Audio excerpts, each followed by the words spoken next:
Nós estamos, durante esse período, penso que em torno de 60 a 70 dias, nós estamos dentro do ministério trabalhando sobre a mente, sobre entendimento e trazendo à luz da palavra para que todos possam entender algumas coisas na sua vida presente. Às vezes nós não entendemos algumas reações que nós temos e não conseguimos compreender por que permanecemos fazendo determinadas coisas. E o Senhor tem dado essa graça para que nós possamos entender nossa vida, nossa maneira de ser, nossa maneira de pensar. E é muito importante nós refletirmos sobre a maneira como nós pensamos, porque, de fato, a maneira como nós pensamos se materializa nos resultados que nós temos para a nossa vida. Então, se os seus resultados são bons, sinaliza que os teus pensamentos também são bons, são pensamentos de paz, são pensamentos de alegria, são pensamentos de vitória. Mas se você só tem tido resultados negativos, é importante, sim, você fazer uma reflexão de como tem sido os teus pensamentos. Ah, mas eu penso assim e eu não consigo pensar diferente. E é isso justamente que estamos tratando durante esta série que a igreja está envolvida. Pensar nos nossos pensamentos e encontrar dentro do nosso entendimento, dentro da nossa mente, as respostas para as vitórias que temos ou para os fracassos que temos. E eu creio que toda a igreja deve ter já ouvido algumas ministrações a respeito disso. Cada pastor que tem passado por aqui durante esse tempo em que o pastor Cássio não se encontra, traz um viés desse assunto. E eu acho positivo isso, porque você pode contemplar o assunto de várias maneiras diferentes de serem abordadas. E, com certeza, cada um deixa algum elemento a mais que aquele anterior, ele não conseguiu tocar naquele assunto, né? E você vai, então, construindo a tua concepção a respeito do assunto mente, a respeito do assunto entendimento, a respeito do assunto pensamentos, né? Então, eu acho muito positivo nós podermos contribuir de alguma forma, quero poder contribuir de alguma forma com vocês sobre essa questão. O versículo-chave que está sendo usado é Isaías capítulo 26, versículos 3 e versículo 4, é o versículo que está sendo trabalhado para que nós possamos falar sobre a mente. Diz assim: Tu conservarás em paz aquele cuja mente está firme em ti, porque ele confia em ti. Confiai sempre no Senhor, porque o Senhor, Deus, é uma rocha eterna. Pode permanecer com a tela ali? Aqui, Isaías está recebendo do Senhor uma palavra que deixa muito claro que quem está com a mente firme no Senhor, que confia no Senhor, tem paz. Uma mente firme. Talvez esse seja o versículo para nós terminarmos essa ministração. Porque para nós termos uma mente firme, uma mente serena, uma mente tranquila, firmada no Senhor, nós precisamos ter construído conceitos, concepções, valores, porque, de fato, o que nos faz firmar nossa mente em alguém ou em alguma coisa é a concepção que nós temos a respeito disso. Por exemplo, eu tenho certeza que todos vocês confiam no pastor Cássio. Por que vocês confiam no pastor Cássio?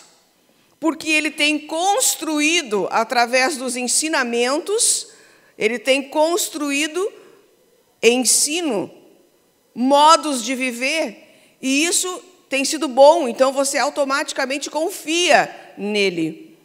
E aqui o profeta messiânico, ele está deixando bem claro isso. Aquele que tem uma mente firmada no Senhor tem paz, é tranquilo. Quando ele recebe uma afronta, ele não revida. Ele já tem um controle pessoal. Ele sabe em quem ele confia. Ele não precisa provar nada para ninguém. Então, confiar no Senhor com essa mente firme é sinal, é resultado de uma vida equilibrada. E depois ele diz: confiai sempre no Senhor, porque o Senhor Deus é uma rocha eterna. Deus é uma rocha. Ele não é transitório. Deus não é temporal. Ele é permanente. Ele é atemporal. Deus não muda, Ele não vai desviar a direção. Deus, o que Ele diz hoje, Ele dirá amanhã. Quando nós nos referimos a Deus como uma rocha, nós estamos declarando isso. E Ele está dizendo para você: confia no Senhor, porque Deus não muda. Deus não muda. O que Ele te disser hoje, Ele vai dizer amanhã. O que Ele fizer hoje, Ele vai fazer amanhã. O Deus de hoje é o Deus de amanhã. Ele é eterno. Ele é permanente. E o profeta está nos dizendo: confie nesse Deus, porque Ele é o que você realmente pode colocar a sua vida à disposição dEle. E este é o versículo que nós estamos usando para falar sobre mente firme. Mas, como eu disse, eu terminaria essa ministração falando sobre mente firme. E eu quero construir com vocês um pouquinho sobre como é que nós chegamos a ter essa posição inabalável. Porque, de fato, para nós estarmos assim, nós precisamos ter uma posição inabalável diante das circunstâncias. Hoje foi muito difícil chegar aqui. Novo Hamburgo está quase fechado. Não existe, você não tem como passar algumas ruas, porque todo mundo está nos postos, né? Então, aquelas filas assim, quilométricas, que você anda e a fila continua lá, porque há uma histeria, e eu pensei que era só Novo Hamburgo, e eu até pensei, entrando na histeria coletiva, né? Eu vou à Estância, porque em Estância deve ter algum posto que eu possa entrar e colocar gasolina no meu carro. Estância Velha está numa histeria louca. E eu cheguei, vou botar lá em Portão, então, né? Não consegui entrar aqui na rua às 7h pouca da noite, né? Não consegui entrar aqui direito. Tive que pedir, por favor, para poder entrar na rua. Por quê? Porque as pessoas, quando elas têm uma má notícia, elas se desequilibram. E eu comecei a pensar sobre isso quando eu vinha dirigindo. Bom, meu carro não está na reserva. Ele não está. Ele tem meio tanque. E eu comecei a ficar com medo de chegar em Portão e voltar. Será que eu vou ter gasolina para chegar de volta? Mas o meu carro não está nem em reserva. Mas você entra numa histeria coletiva, né? Porque é uma pressão. Então, para que nós tenhamos essa mente firme, essa posição firme, independente das circunstâncias, a gente tem que estar muito bem construído mentalmente, para não sermos influenciados pelos fatores externos. Eu não sou influenciada pelo fator externo quando eu estou internamente resolvida. Agora, quanto mais confuso eu estiver internamente, mais os fatores externos, eles vão me afetar. Mulher gosta muito de falar assim, né? Como tu está afetada hoje, né? Mulher fala isso para outra mulher, né? Como tu está afetada hoje, né? Qualquer coisa você te afeta. mas isso é sinal de que há um desequilíbrio interno. Deixa eu fazer uma pergunta para vocês. Se você quiser levantar a mão, levanta. Se você não quiser levantar a mão, você não levanta. Mas alguém aqui já foi traído? Nossa, vocês são muito fiéis, né? Claro, né, que essa pergunta é uma pergunta muito difícil da gente responder. Porque é uma pergunta que pode mexer muito do nosso interior. Eu já fui traída. Traída literalmente, né? Fui traída. E quando eu fui traída, o que aconteceu? E eu sempre falo isso porque é a maneira como eu me senti. Parece que alguém apunhalou você com uma faca, aquelas facas, imagina aquela faca que meia redondinha assim, aqui, né? Ela apunhalou teu coração e não tirou. Isso para mim, não sei como foi para você, mas para mim a traição teve esse sentido. Alguém apunhalou meu coração e não tirou a faca dali. E às vezes ainda fazia assim, ó. Sabe aquela mexidinha que dá assim em cima de uma feridinha, né? Aquilo dói, né? E a traição é algo que realmente faz doer. E nós estamos num culto de desafio de fé e libertação, né? E essa libertação, ela faz parte desse contexto do qual eu estou falando para vocês. Mas quero dizer para todo mundo, mesmo aqueles que não levantaram a mão, né, se foram traídos, mas vou fazer uma outra pergunta mais ousada ainda. E você já traiu? Né? Ninguém trai, nessa hora ninguém trai, né? Mas eu quero dizer para todo mundo, os que estão aqui embaixo, os que estão lá em cima, todos nós já fomos traídos. E nós sempre achamos que a pior traição é quando vem de alguém que a gente ama muito. Necessariamente não precisa ser do cônjuge, né? Pode ser de uma sogra, de uma mãe, de um pai, de um irmão, de um amigo, né? Parece que as traições de amigo também são.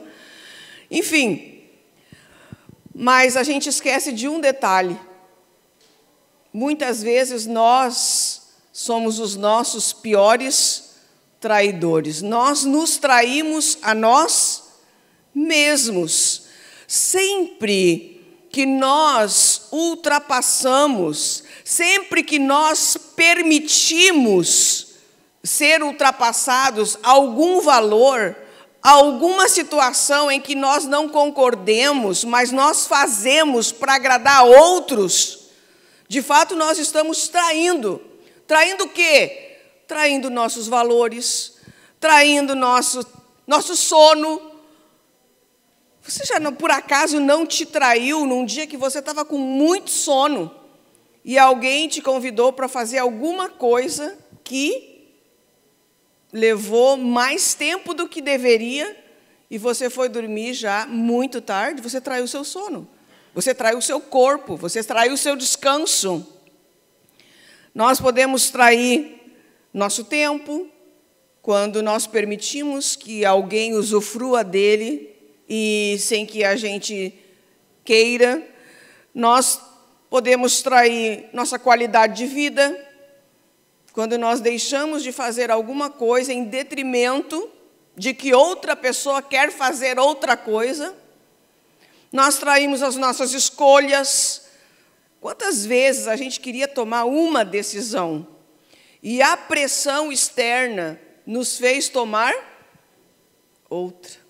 Nós não queríamos fazer aquilo, mas alguém ou alguma coisa nos levou a fazer aquilo mesmo que a gente não quisesse. Profissão. Será que você não se traiu se aperfeiçoando em alguma coisa que realmente não era aquilo que você queria, mas você queria agradar alguém? Conto uma história forte, mas verdadeira, né, que aconteceu aqui em São Leopoldo. Um rapaz, acho que até já contei aqui em uma outra oportunidade que eu estive aqui. O rapaz queria ser advogado. Agora me deu um branco se ele queria ser advogado ou se ele queria ser médico. Ele queria ser advogado. E o pai queria que ele fosse médico. E o pai colocou isso na pressão. Eu só pago a tua faculdade se você fizer a faculdade de medicina. E houve uma guerra durante todo o período que esse rapaz fez essa faculdade de medicina. Quando ele terminou, foi lá na formatura, todos os pais foram na formatura, o pai, a mãe, recebeu o canudo, tirou a foto com a família, foi para casa e tirou sua vida.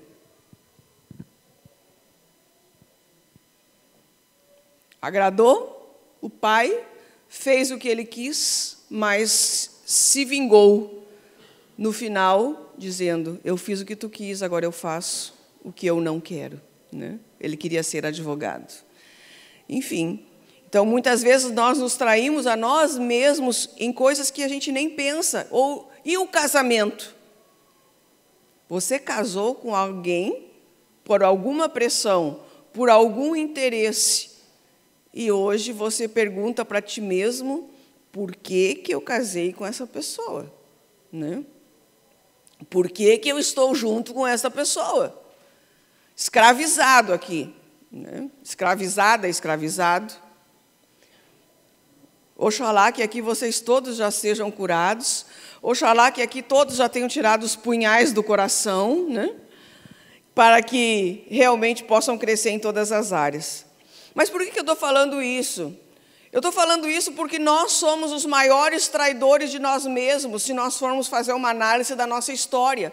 Que a gente faz muita coisa que não quer, com gente que não quer. Né? E quando nós chegamos a uma determinada idade, a gente fica fazendo a pergunta: por que isso? Por que casei? Por que fiz essa profissão? Por que fui nesse lugar? Por que não tomei outra direção? Por que não viajei? Por que fiquei no Brasil? Né? Mas nossa mente é tão complexa. Na verdade, nós temos que entender isso, que, ao contrário do universo material, né, inanimado, ela desobedece às leis da física e da matemática, ao ponto de atrair, né, de trair, na verdade, nossa própria condição física, psíquica, emocional, financeira. Para as mulheres agora, quantas coisas você comprou que você não usou? Sua mente, a tua ansiedade, a tua falta de resolução interior te faz fazer coisas que você, às vezes, não tem condições nem física, nem emocional para fazer, mas a nossa mente ela é tão complexa e ela nos empurra para tomar algumas decisões sem que realmente a gente queira fazer isso. O outro versículo que a gente está trabalhando também é Provérbios 4, 23, que dá um pouquinho sobre a explicação disso que nós estamos falando. Guarda com toda a diligência o teu coração, porque dele procedem as fontes da vida. E se nós lermos ali o versículo, acho que podemos ler 24, 25, desvia de ti a malignidade da boca e alonga de ti a perversidade dos lábios.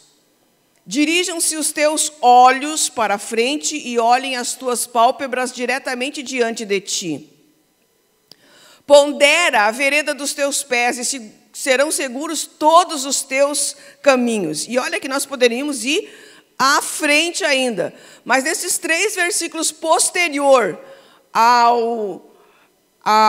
instrução que Salomão está dando, ele fala sobre os olhos, ele fala sobre os pés, e ele fala sobre a boca. Então, quando ele diz guarda o teu coração diligentemente, ele está dizendo, porque na Bíblia o cérebro, o entendimento, a razão e o coração, eles convergem, eles são sinônimo. Então, o cérebro, enquanto ele coordena todo o nosso corpo humano, também entra em sintonia. A Bíblia sintoniza o cérebro com o coração. Então, ele nos dá a palavra que você deve guardar com diligência. Diligência é o quê? Com cuidado, com excelência, com muita constância, o teu coração ou o teu cérebro, a tua mente, porque dele vai vir a fonte da vida. Ou seja, é do teu cérebro, é do teu entendimento, é daquilo que você pensa que vai tomar as decisões para a vida. E nos 3 versículos posteriores, ele diz: cuida da tua boca. Opa! As decisões da minha vida, as fontes que saem do meu coração dependem da minha boca. O que você fala? Com quem você fala? Você é positivo ou você é negativo? Você é uma pessoa que, quando chega para falar com outra pessoa, a outra pessoa fica pior ou fica melhor? Você é uma pessoa que, quando está chegando num grupo, todo mundo diz: olha, fulano está chegando. Eu digo: opa, fulano está chegando. Como que você pode fazer essa avaliação de como você é recebido quando você está chegando em uma pessoa? Você é recebido com o coração dela aberto ou você é recebido assim, ó? Cuidado com a boca daquela pessoa. Então, os teus lábios, né, a perversidade dos teus lábios, perversidade quer dizer perverso, aquele que não quer obedecer. Perversidade é isso, aquele que não quer obedecer. Então, desvia de ti a malignidade da tua boca. Cuida com o que tu fala. Alonga de ti deixa distante de ti a perversidade dos teus lábios. Agora, nós temos visto isso. Eu não sei como é que funciona a cabeça de homem, né? Sei que tem 2 botões, um que liga e um que desliga, né? Mas a cabeça da mulher, ela é um emaranhado, né? Ela pensa tanta coisa ao mesmo tempo. E eu sei que a mulher tem uma característica. Ela gosta de falar da vida dos outros, né? Viu a fulana? Viu a roupa que ela está? Viu como é que ela se comportou? Viu com quem que ela chegou? Mulher faz isso, né? E eu não sei como é que o homem pensa sobre isso, mas a gente precisa cuidar muito mesmo sobre a maneira como nós falamos sobre as outras pessoas. E principalmente essa questão de fofoca, porque a fofoca faz a alma ficar saciada. Eu não consegui, mas ela também não. Né? Eu não cheguei lá, mas ela também não chegou. Ou se ela chegou bem pouquinho. Né? A mulher tem essa característica que precisa vencer. Não falar da vizinha, não falar do marido no cabeleireiro, né? Eu vou ao cabeleireiro toda semana e eu ouço as mulheres sentadas falando dos seus maridos, né? E muitas vezes eu interfiro, porque às vezes ela está vendendo o marido e está vendendo por preço barato, porque a outra, se a vizinha conhece o marido, opa, né? Então a gente precisa cuidar muito com aquilo que se fala. E a perversidade dos lábios, né? O não querer obedecer, o ficar calado. Se você não consegue, meu irmão, minha irmã, ficar calado, você fala uma oração para o Senhor. Coloca uma tranca na minha boca. E Deus vai te ajudar. Falou da boca, falou dos olhos. Aquilo que os teus olhos veem. Isso tem muito a ver com as fontes da tua vida. Tem muito a ver com a maneira como você vai tomar decisões. Se você passa a vida inteira olhando coisas que não são boas, que não são edificantes, quando você estiver numa situação onde você vai precisar pensar, a tua mente ela vai buscar, no Winchester dela, ela vai buscar lá, nos porões dela, aquilo que você vê. Então, a pessoa que está acostumada a olhar pornografia, o que ela vai buscar na hora que ela tiver que tomar uma decisão? A pessoa que está acostumada a olhar filme de terror, filme policial, que só mata, que só morre. Foi feito esses dias, esses tempos, um experimento com as crianças. Colocaram 2 salas de aula e, vamos dizer, eu não sei exatamente o número de crianças, mas 20 crianças de um lado, 20 crianças do outro. E um ficava só olhando, jogando jogos muito ferozes, de matar. e o outro lado ficou jogando joguinhos de futebol, etc., né? E depois, tinha um psicólogo que chamava eles alternadamente, e o psicólogo colocou do lado um pote cheio de canetas. E premeditadamente, quando a criança sentava, o psicólogo começava a conversar com ela, e o psicólogo jogava com a mão aquele pote de canetas e ele esparramava. Eu vi, assim, acho que uns 4 ou 5 das crianças que eles fizeram. As que estavam ali, brincando, jogando jogos que eram de guerra, de luta e de morte, aquela situação para eles não existia, eles se tornaram indiferentes. Eles não conseguiam ter a sensibilidade de ver que os lápis estavam todos no chão e as canetas, e que eles poderiam ajudar. Aqueles que vinham da outra sala jogando jogos mais tranquilos, quando caía, eles já iam começar juntando os lápis e as canetas para colocar. Por quê? Não tinham perdido o quê? Sensibilidade, né? Então, aquilo que nós colocamos diante dos nossos olhos faz com que nós percebamos ou não as pessoas que estão ao nosso redor.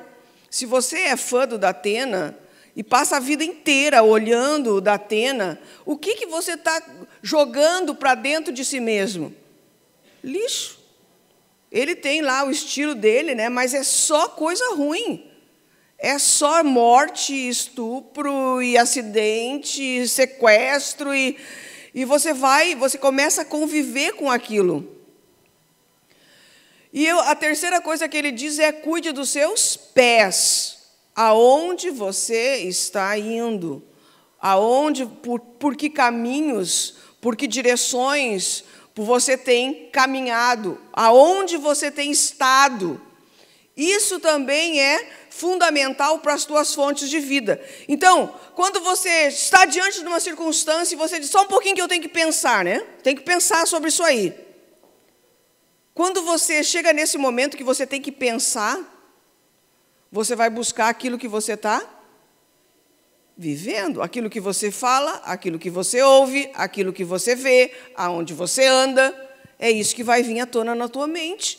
Então, é muito importante nós não sermos traídos pela nossa mente, por nós não sermos seletivos com aquilo que vemos, ouvimos, falamos e compartilhamos, né? Então, nós temos que ter muito cuidado, né, para que a gente possa entender isso. Nós encontramos na Bíblia muitos versículos que falam, que fazem essa associação do pensamento com o coração. E eu gostaria de ler com os irmãos Mateus 9, 4. Mateus 9, versículo 4. Jesus está aqui dando uma palavra aos seus discípulos, aonde ele declara: pensamento igual coração. Mas Jesus, conhecendo-lhes os pensamentos, disse: por que pensais o mal em vossos corações? Então, eu pergunto para vocês: coração pensa? O coração que é bíblico associado ao entendimento, não o coração órgão. Eu não estou falando do coração órgão, eu estou falando do coração entendimento. E aqui Jesus está confirmando isso, né? Porque Jesus conhecia os pensamentos e diz: por que vocês estão pensando mal nos vossos corações? E Provérbios 15, 28 também mostra, eu quero mostrar para os irmãos isso. Quando a Bíblia fala coração, a Bíblia não está falando sobre órgão, a Bíblia está falando sobre entendimento. O coração do justo medita no que há de responder, mas a boca do ímpio derrama as coisas más. Então, para nós entendermos um pouco disso, por que nós pensamos coisas que não devemos pensar? Por que nós tomamos algumas decisões e atitudes que nós não deveríamos ter? E nós temos o exemplo do povo de Israel. O povo de Israel, quando eles foram levados ao cativeiro, eles ficaram lá 400 anos. Eles foram para o cativeiro, foram para o Egito, 400 anos. Imagina, eles entraram no cativeiro com 70 pessoas. 70, era uma família grande de 70 pessoas. Quando Moisés foi chamado para tirá-los lá do cativeiro, vocês lembram quantas pessoas tinham? Em torno de 3 milhões. 3 milhões. Em 400 anos, eles entraram com 70 e saíram com 3 milhões. Olha como se multiplicaram. Parece a liderança do Joad, né? Então, o que aconteceu? Eles passaram 400 anos como escravos? Não. Eles passaram mais ou menos 150 anos como escravos. Eles não passaram 400 anos como escravos. Mas agora vamos pensar junto. 150 anos como escravos. Então, se eles chegaram lá e, de repente, eles começaram a ser escravos, né? 150 anos. Passou uma geração, vamos dizer que viviam aí 100 anos, 80 anos, né? A média. Passou uma geração e passou outra geração. Quando nasceu a terceira geração, o que aconteceu? O vô era escravo e o pai também era escravo. Então, qual era a mente que tinha o filho? A mente de um? Porque ele tinha vivido essa circunstância. Ele não conhecia outro tipo de vida. Ele conhecia essa mente escrava. Ele era assim, ó, nós vivemos para obedecer os outros. Nós temos que fazer isso porque é assim que funciona, né? E aí, o que Deus precisou fazer? Leis. Deus fez leis, porque a gente só muda a maneira de ser quando a gente é pressionado. Quando a gente é colocado sobre regras. Por exemplo, você tem um probleminha com a preguiça. Mas aí você começa a trabalhar num local onde eles começam a trabalhar às 7 da manhã. Mas você tem um probleminha com o horário. Mas o que você faz para que você não perca esse emprego? Se ajusta. Você começa a desenvolver uma nova cultura de acordar mais cedo. Então, para Deus poder trabalhar com aquela cultura que tinha sido enraizada nos avós, nos pais e nos filhos, Deus teve que estabelecer leis, regras, para que eles pudessem viver uma vida diferente, porque Deus não queria mais, quando tirou eles do cativeiro, não queria mais que eles tivessem uma mente de cativeiro, mas que eles pudessem ser livres. E isso acontece exatamente com a gente. Quando nós estamos no mundo, que nós não conhecemos a Cristo, nós temos a mente do mundo, nós não temos problemas com valores, nós não temos problema com sono, nós passamos a noite num pub dançando, nós maltratamos as pessoas, nós brigamos com o mundo, a nossa ira se aflora de uma forma muito rápida. Nossos pensamentos são de malignidade quando alguém vem contra nós. Nós não pensamos assim, tadinho, ele é bom. Não, toma lá, dá cá. Você fez, vai levar. Nosso pensamento, antes de nós conhecermos a Jesus como Senhor e Salvador da nossa vida, é assim. É cativo de um sistema que não tem regras, que cada um faz aquilo que quer. De igual forma, o contrário é real. Se você quiser destruir um povo, tire regras. Você tem uma empresa, não tem horário para chegar, não tem horário para sair, não tem horário para almoçar, não tem horário para trabalhar. Você vai a hora que você quer. Eu sei que existe uma empresa assim, que é a Apple, né? Mas também, queridos, eles têm lá dentro um parque de diversões, né? Eles ficam lá, eles dormem lá, eles comem lá, enfim. Mas será que aqui no Brasil ia funcionar uma empresa sem horário para entrar e horário para sair? Não ia funcionar. Então, de igual maneira, o contrário também é verdadeiro. Se temos regras, nós nos ajustamos. Se não temos regras, nós fazemos aquilo que queremos. E o povo de Deus, Deus queria que o povo mudasse aquela mentalidade de escravidão e trouxesse à luz uma nova cultura, uma nova experiência de vida. Levítico capítulo 18, versículo 1, fala isso muito claramente, ou 2, não sei, eu vou olhar ali agora, a partir do 1. Disse mais o Senhor a Moisés: fala aos filhos de Israel e dize-lhes: eu sou o Senhor vosso Deus. Não farei segundo as obras da terra do Egito em que habitaste, nem farei segundo as obras da terra de Canaã para a qual eu vos levo, nem andarei segundo os seus estatutos. O que Deus, pode deixar a tela, o que Deus estava dizendo aqui para o povo de Israel? Vocês não façam aquilo que o pessoal do Egito fazia. Eu não quero mais que vocês sejam escravos. Mas ele disse também, mas vocês não vão fazer aquilo que o pessoal de Canaã faz, porque eles são gentios, eles não têm Deus como Senhor. Vocês vão fazer aquilo que vocês vão andar segundo os meus estatutos, segundo a minha lei. Lei é uma norma de conduta. Vocês vão agir dessa forma. Então, o que Deus estava ensinando o povo aqui? Eu quero que vocês criem a sua própria cultura, a cultura do reino de Deus. E aí, vocês conhecem a história, né? O povo, alguns fizeram, alguns não fizeram. Quem se ajustou, se ajustou. Quem não se ajustou, se perdeu. Então, queridos, nós vivemos isso na nossa vida. Antes de você conhecer a Cristo, você tinha uma linha de pensamento, uma forma de pensar, uma forma de agir, uma forma de falar. Por exemplo, palavrão. Esse talvez seja o mais fácil de a gente colocar como exemplo. Antes de você conhecer a Cristo, era palavrão para todo lado. Depois que você conheceu a Cristo, talvez nem precise alguém te dizer que você precisa mudar a sua linguagem, porque automaticamente você vai se sentindo mal falando palavrão, e você vai mudando a sua linguagem. E é isso que eu estou falando para vocês.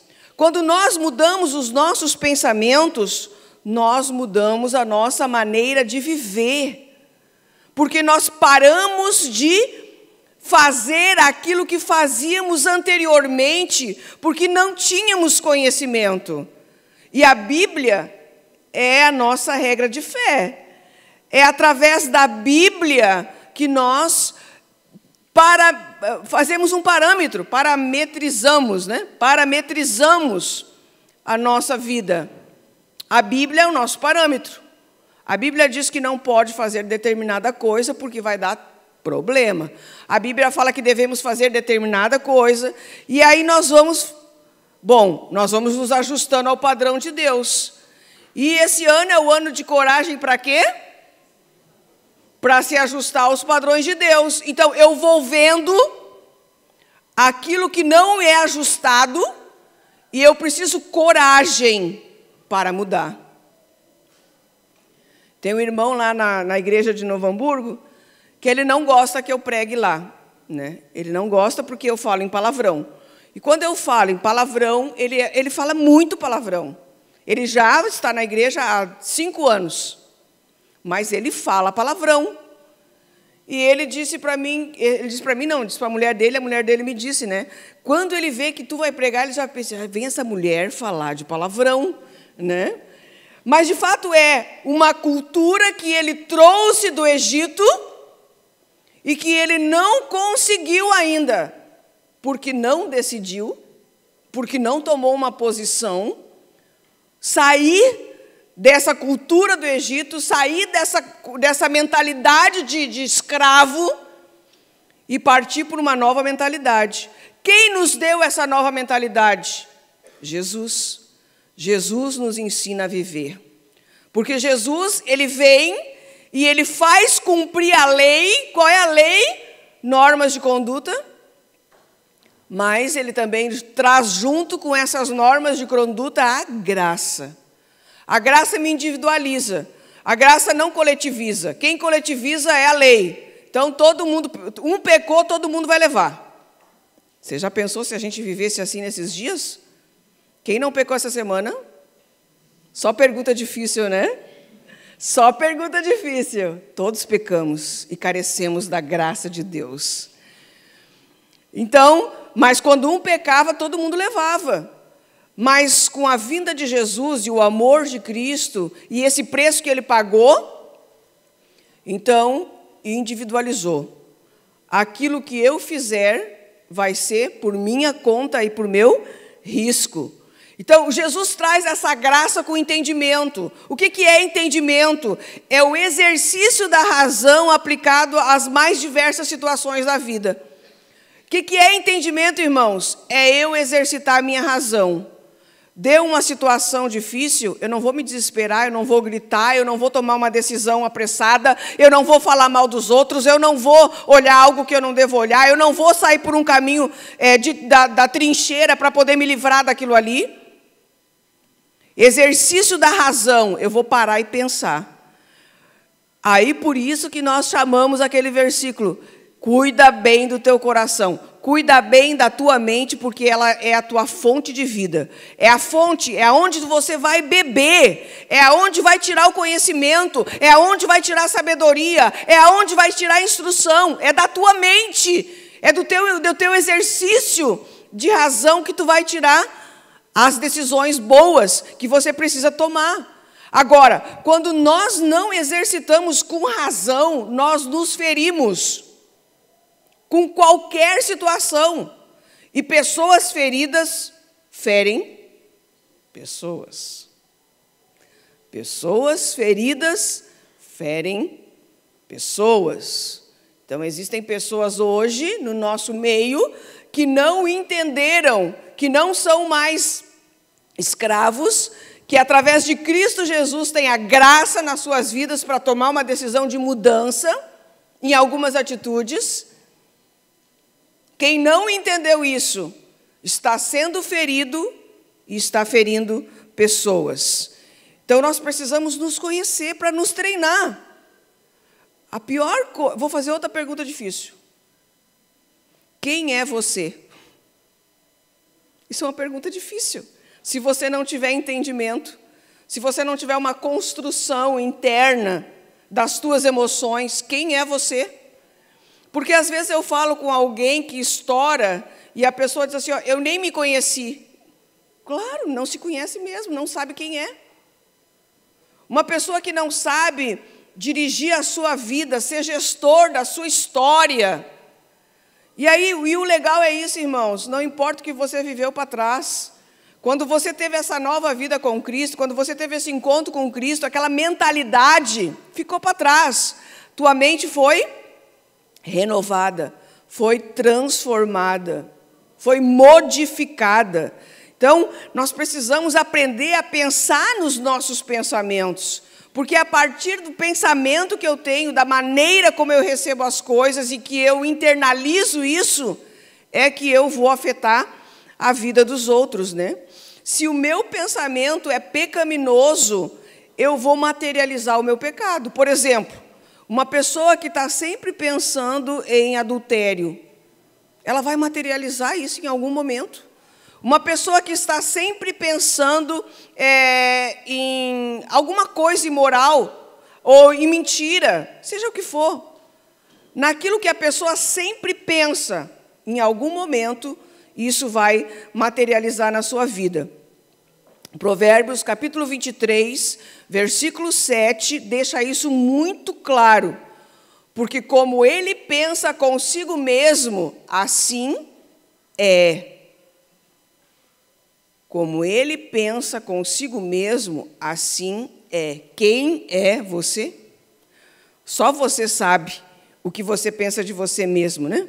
Então, o homem, ele manifesta, nós manifestamos aquilo que está dentro de nós. Se você tem pensamento pecaminoso, vai ter prática errada. Quanto mais você tiver pensamentos malignos, mais isso vai se materializar no teu dia a dia. Agora, quando você tiver o exercício de bons pensamentos, mais você vai ser vitorioso, bem-sucedido naquilo que fizer. Por exemplo, quando você está doente, Homem principalmente, né? Homem, se ele tem uma dor de cabeça, ele senta, para tudo, né? Porque faz parte do ser dele isso, né? A mulher, ela tem dor de cabeça e ela permanece trabalhando. Dificilmente não. Maneiras diferentes de concatenar as coisas, né?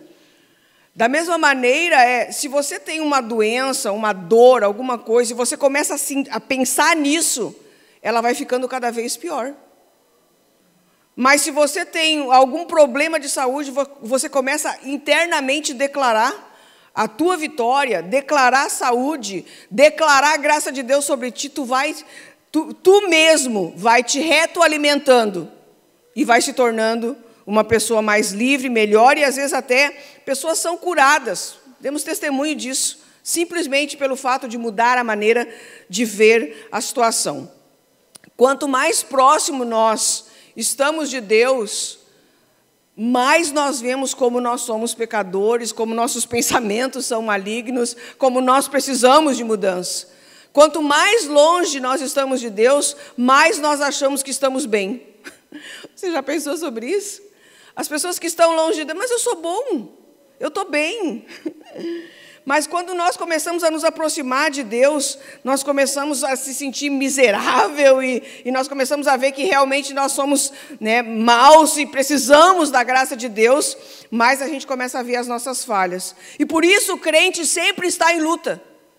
O cristão que se aproxima de Deus, ele sempre vai estar em luta. Porque quanto mais próximo ele estiver de Deus, mais ele vai vendo que ele precisa melhorar, mais ele vê que precisa mudar. Então, a prática da palavra, ela revela as falhas que nós cometemos. A prática da palavra revela. Para que ela revela? Para nos humilhar, para nos destruir? Não, ela revela para que a gente possa melhorar, né? Tem uma palavra que eu gosto muito de Paulo, porque mostra que Paulo era gente, né? Romanos capítulo 7, do versículo 14 seguinte, ele fala sobre esta luta interna que ele tinha que travar com ele mesmo. E muitas vezes nós precisamos também ter lutas e travarmos lutas conosco. Ele diz assim, porque bem sabemos que a lei é espiritual, mas eu sou carnal, vendido sob o pecado. Pois o que faço, não entendo. Porque o que quero, isso não pratico. Mas o que aborreço, isso faço. E se faço o que não quero, consinto com a lei que é boa. Sim, a lei, ela nos dá parâmetros de conduta. Agora, porém, não sou mais eu que faço isso, mas o pecado que habita em mim. Ele reconhece que é pecador. E quando ele reconhece isso, ele vê quão homem ele é, quão humano ele é. E essa humanidade o faz fazer coisas que ele não quer. Aí eles, porque eu sei que em mim, isto é, na minha carne, não habita bem algum, eu não presto. Com efeito, o querer o bem está em mim, mas o efetuá-lo não está. Pois não faço o bem que quero, mas o mal que não quero, esse pratico. Olha a guerra que Paulo nos mostra que ele viveu. Ora, se eu faço o que eu não quero, já o não faço eu, mas o pecado que habita em mim.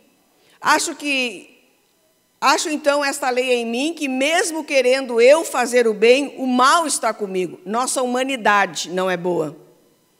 Porque segundo o homem interior, tenho prazer na lei de Deus. Ou seja, eu aprendi, através da lei de Deus, que o meu interior aprendeu o que é bom. Mas vejo nos meus membros outra lei guerreando contra a lei do meu entendimento e me levando cativo à lei do pecado que está nos meus membros. E nós poderíamos seguir, mas a hora não permite. Mas, irmãos, ele está declarando a guerra que ele viveu. Paulo amadureceu? Certamente. Mas quando nós nos convertemos, é isso aí que nós vivemos. Quando nós temos uma experiência com Deus, quando nós começamos a receber a instrução, nós sabemos que estamos errados, mas parece que a gente não tem força para mudar. A gente quer tomar a decisão certa, mas parece que tem uma coisa maior que nós, agindo antes de nós. Mas aí entra entender a maneira como pensamos. E essa troca que precisa ser feita. Quando nós não conhecemos isso, nós deixamos-nos ser atingidos. Nós somos atingidos pelos outros, pelas dificuldades, pelos problemas. Mas quando a gente entende isso, a gente volta lá para o versículo que a gente iniciou. Lá para Isaías 26. A gente volta lá para o versículo que a gente iniciou. A nossa mente é firme no Senhor. A nossa mente é firme em Deus. E nós temos tranquilidade. Por isso que nós precisamos melhorar. Mas como que a gente vai melhorar? Nós precisamos melhorar a maneira que tratamos a nossa mente. Você come bem, né? Comeu churrasco essa semana que eu sei, né? Nós tratamos o nosso corpo bem. Nós tratamos, né, nosso conforto. Nós queremos conforto para a nossa carne. Nós, quando vamos comprar um sofá, a gente senta nele, né? Quando a gente vai comprar um colchão, a gente senta nele, vê, ele é fofinho, né? Porque a gente busca conforto, né, para a nossa carne. Agora eu pergunto para você, se quem comanda todo o nosso corpo, quem comanda todas as nossas ações, nossas reações, é a nossa mente, será que ela também não precisa ser tratada de uma forma melhor? Será que nós não precisamos nos preocupar com aquilo que vemos, ouvimos, pensamos, com aquilo onde andamos? Será que esses elementos externos que afetam a nossa mente, elas não precisam ser avaliadas? Tem uma estatística muito ruim aqui no Brasil.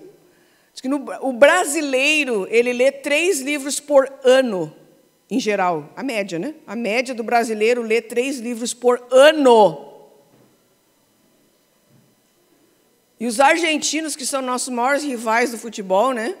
Eles leem 10 livros por ano, a média, né? Então, aí já explica algumas coisas, né? Como que você está se alimentando? Com o que você está se alimentando?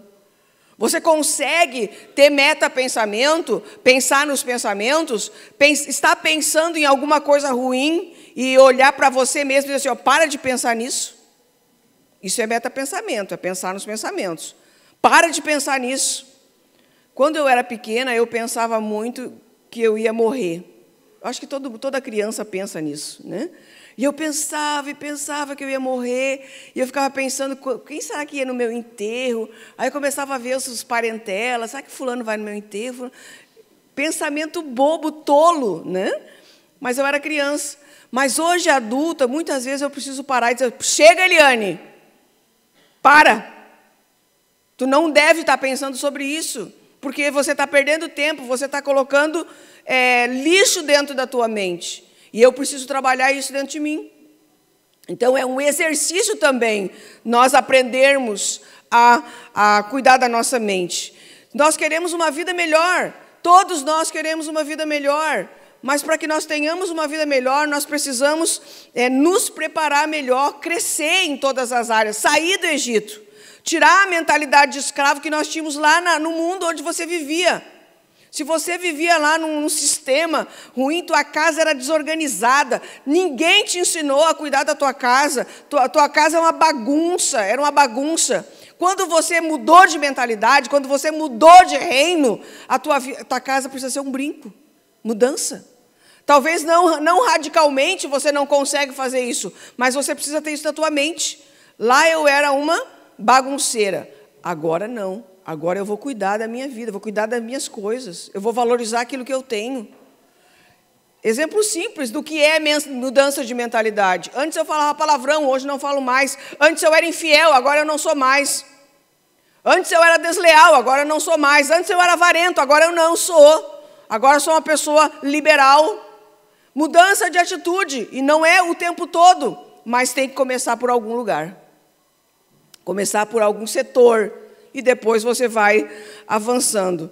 Então, nós precisamos refletir sobre nós, sobre os outros, sobre aqueles naqueles nos quais estamos inseridos. Eu sou bom para as pessoas que estão ao meu redor? Ou aquilo que eu penso se materializa de tal forma que quando eu vejo a pessoa está mal, eu consigo chegar e o ambiente que eu chego fica ruim? Ou quando eu chego eu sou luz? Eu sou uma luz que chega e vai se dissipando todas as trevas. E tudo isso tem a ver com a maneira como nós pensamos. Então, muitas vezes, para encerrar, Romanos 12, versículo 1 e 2, nós precisamos fazer uma auditoria na nossa mente. Sabe o que é fazer auditoria? Auditoria é o que a Receita Federal faz com a gente todo ano, quando pede a declaração do imposto de renda. Eles estão fazendo uma auditoria com a gente. Eles querem ver quanto a gente tem, quanto a gente gastou, quanto aumentou a nossa riqueza. É isso que eles estão fazendo.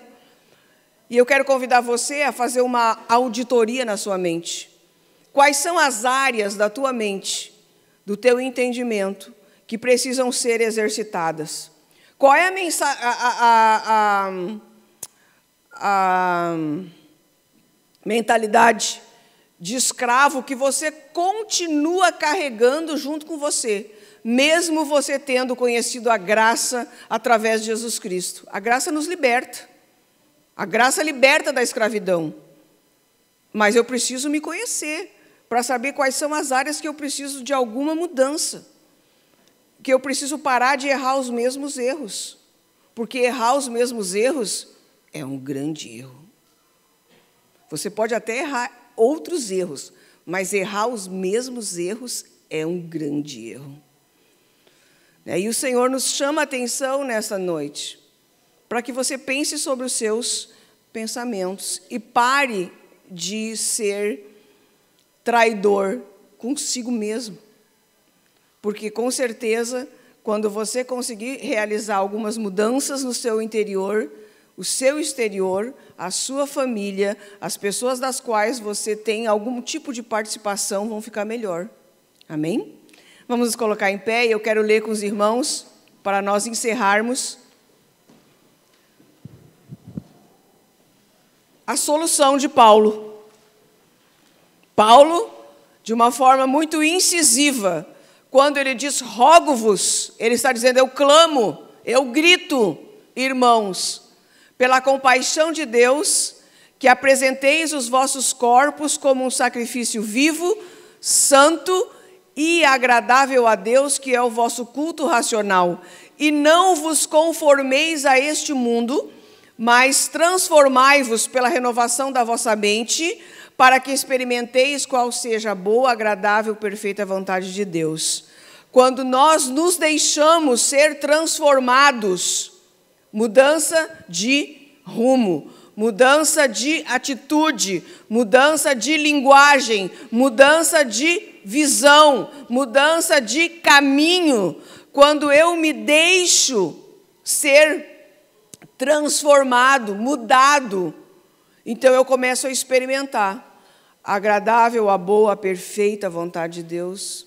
E eu começo a me sentir mais realizado e mais feliz. Existem pessoas que têm tudo, mas que não têm inteligência emocional, não sabem cuidar da sua mente, não têm controle sobre si mesmos, não sabem como encarar os desafios, fogem dos confrontos, porque não sabem resolver problemas. Mas quando você conhece a Cristo e quando você deixa Jesus transformar a tua mente, você é uma pessoa que conhece a agradável, boa e perfeita vontade de Deus. Você é feliz, você é tranquilo, você tem paz, você tem mente firme, você sabe quem você é, você sabe para onde você vai e você sabe como vai fazer para melhorar a vida dos outros. Amém? Vamos orar. Você já foi traído? Quem sabe já foi traído, né? Todos fomos traídos por nós mesmos e pelos outros. Que nós possamos melhorar a nós mesmos para melhorar os outros. Aleluias. Senhor, diante do Senhor está a tua igreja. Oramos, Pai, nesta noite, para que a mente de Cristo possa habitar os nossos corações. E que através, Pai, da mudança de mente, que através, Senhor, da mudança de reino, nós possamos mudar a nossa forma de ser, a nossa conduta. Que a nossa conduta possa revelar a proximidade que nós temos do Senhor. Que a nossa conduta possa revelar o Evangelho do Reino de Deus que está em nós. E que possa, através de nós, alcançar as outras vidas. Espírito Santo, ajuda-nos e guia-nos a sermos melhores pessoas, a sermos pessoas que têm entendimento sobre si mesmas e que, através desse entendimento, mudaram a maneira de ser para juntos, Senhor, sermos melhor no Teu reino. Oramos abençoando a vida da igreja, abençoando a vida de cada homem, de cada mulher que aqui está, e que através, Pai, da Tua palavra, eles possam se encontrar-se a si mesmo, encontrar-se no contexto de propósito e de desígnio, e encontrar o seu lugar no reino. No nome de Jesus, oramos. Amém. Amém, irmãos.